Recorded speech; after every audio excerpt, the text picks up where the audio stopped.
আসসালামু আলাইকুম। Easy learning for জুনিয়র্সের পক্ষ থেকে সকলকে শুভেচ্ছা ও স্বাগতম। আজকে আমরা নবম শ্রেণীর ডিজিটাল প্রযুক্তি এই বিষয়টির ৮১ পৃষ্ঠায় তোমাদের যে ছক ৩.৪ রয়েছে এটার উত্তরটা দেখে নিব এবং ৩.৫-এর একটা কাজ রয়েছে, এই ছকের উত্তরটাও আমরা দেখে নিব। তাহলে চলো আমরা দেখি এর শুরুতে কি রয়েছে। আর ভিডিওটি শুরু করার পূর্বে তোমাদেরকে জানাচ্ছি, তোমরা যদি আমার চ্যানেলে নতুন হয়ে থাকো তাহলে অবশ্যই চ্যানেলটিকে সাবস্ক্রাইব করে দিবে। তো আমরা আজকে দেখব সেশন ৩। সেশন ৩-এর নাম হচ্ছে স্বচ্ছতা ও জবাবদিহিতা নিশ্চিতে নীতিমালা। স্বচ্ছতা আর জবাবদিহিতা কি তা এর আগের ভিডিওতে আমরা দেখেছি, আর স্বচ্ছতা জবাবদিহিতা কি তার আরেকটা ব্যাখ্যা এখানে রয়েছে, তোমরা একটু পড়ে নিও। এরপরে তোমাদের এখানে কিছু তথ্য অধিকার আইনের লেখা রয়েছে, এই লেখাগুলো পড়লে কিন্তু পরের যে ছকটা রয়েছে এটা করতে পারবে। আমি ডিরেক্ট তোমাদেরকে উত্তরটাই দেখাচ্ছি। এখানে আমাদের রয়েছে কি যে নিচের ছকে তথ্য অধিকার আইন অনুসারে আমরা প্রতিষ্ঠানের স্বচ্ছতা ও জবাবদিহিতা নিশ্চিতকরণে কি করতে পারি আর কি পারি না তার কয়েকটি পয়েন্ট লিখি। অর্থাৎ আমরা তথ্য অধিকার আইন অনুসারে একটা প্রতিষ্ঠানের স্বচ্ছতা আর জবাবদিহিতা নিশ্চিতকরণের ক্ষেত্রে আমরা কি কি করতে পারি আর কি কি করতে পারবো না সেইটার একটা পার্থক্য আমাদেরকে করতে হবে। তাহলে চলো আমরা কথা না বাড়িয়ে উত্তরে চলে যাই। প্রথমেই রয়েছে কি করতে পারি, এর মধ্যে রয়েছে সকল তথ্য অবমুক্তকরণ করা, অর্থাৎ নিজেদের শিক্ষা প্রতিষ্ঠানের সকল তথ্য, তবে গোপনীয়তা, নিরাপত্তা, বুদ্ধিবৃত্তিক সম্পদ ইত্যাদি ব্যতীত নাগরিকদের জন্য অবমুক্ত করতে পারি। অর্থাৎ যেই সকল তথ্যগুলো শিক্ষা প্রতিষ্ঠানের আমরা পাবলিক করতে পারবো ওইগুলো করব, এবং কিছু গোপনীয় তথ্য যেগুলো প্রাইভেসি আমরা দিয়ে রাখবো। এরপর রয়েছে তথ্য প্রদানের সুবিধা বৃদ্ধি করা। প্রতিষ্ঠানের তথ্য প্রদানের প্রক্রিয়া সহজ ও দ্রুত করতে পারি, এজন্য ডিজিটাল প্রযুক্তি ব্যবহার করা যেতে পারে। এরপর রয়েছে দক্ষ জনবল এবং অবকাঠামো প্রণয়ন। প্রতিষ্ঠানের তথ্য প্রদানের জন্য দক্ষ ও প্রশিক্ষিত জনবল নিযুক্ত এবং প্রয়োজনীয় প্রযুক্তি ও অবকাঠামোগত সুবিধা প্রদান করতে পারি। এর পাশেই রয়েছে কি করতে পারি না। তো এর মধ্যে রয়েছে গোপনীয় তথ্য প্রকাশ করা।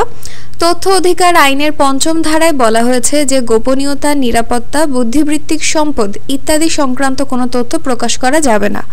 এরপর রয়েছে ভুল বা বিভ্রান্তিকর তথ্য প্রদান করা।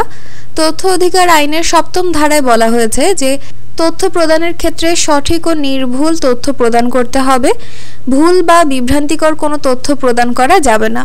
এরপর রয়েছে প্রভাবশালীদের জন্য বিশেষ সুবিধা প্রদান করা। তথ্য অধিকার আইনের ১২০০ ধারায় বলা হয়েছে যে সকল নাগরিকের জন্য তথ্য প্রাপ্তির অধিকার সমান, প্রভাবশালীদের জন্য বিশেষ সুবিধা প্রদান করা যাবে না। তো তথ্য অধিকার আইন অনুসারে একটা প্রতিষ্ঠানের আমরা স্বচ্ছতা ও জবাবদিহিতা নিশ্চিতকরণের জন্য কি কি করতে পারি আর পারি না তা দেখে নিলাম। এরপরের যে ছকটা রয়েছে সেখানে চলে যাই। এখানে আমাদের লেখা রয়েছে যে যার যার এলাকার স্থানীয় সংস্থার ওয়েবসাইটের প্রথম পেজ, অন্যান্য লিঙ্ক ও যে কোনো একটি সেবা গ্রহণের পেজে গিয়ে দেখব যে কোন কোন ক্ষেত্রে ডিজিটাল মাধ্যম ব্যবহার করে যে কোনো নাগরিক সেবা প্রদানে স্বচ্ছতা ও জবাবদিহিতা নিশ্চিত করা হয়েছে এবং নিচের খালি ঘরে সেসব ক্ষেত্রের তালিকা লিখে ফেলি। তাহলে চলো আমরা এর উত্তরে চলে যাই। আমরা এটার জন্য প্রথমেই লিখব যে ওয়েবসাইটে প্রদানকৃত তথ্য আর এটার স্বচ্ছতা। এটা স্বচ্ছতার মধ্যে রয়েছে যে ওয়েবসাইটে প্রতিষ্ঠানের সকল তথ্য অবমুক্ত করা হয়েছে, ওয়েবসাইটের সকল কর্মকর্তা কর্মচারীদের নাম, পদবি, যোগাযোগ নম্বর, ইমেল ঠিকানা প্রদান করা হয়েছে, ওয়েবসাইটে প্রতিষ্ঠানের আয় ব্যয়ের বিবরণ, প্রকল্পের অগ্রগতি সম্পর্কে তথ্য প্রদান করা হয়েছে। এরপর রয়েছে ওয়েবসাইটে প্রদানকৃত তথ্য ও সেবা।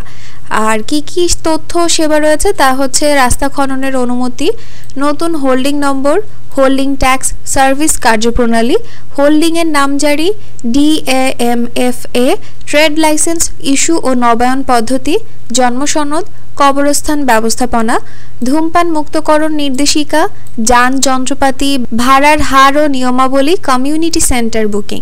এরপর জবাবদিহিতার মধ্যে রয়েছে ওয়েবসাইটে প্রতিষ্ঠানের সকল সিদ্ধান্তের বিবরণ প্রদান করা হয়েছে, ওয়েবসাইটে প্রতিষ্ঠানের সকল কর্মকাণ্ডের প্রতিবেদন করা হয়েছে, ওয়েবসাইটের মাধ্যমে নাগরিকদের মতামত ও পরামর্শ গ্রহণ করা হয়েছে এবং এছাড়াও রয়েছে সংশ্লিষ্ট কর্মকর্তাদের সাথে যোগাযোগ করার সুযোগ।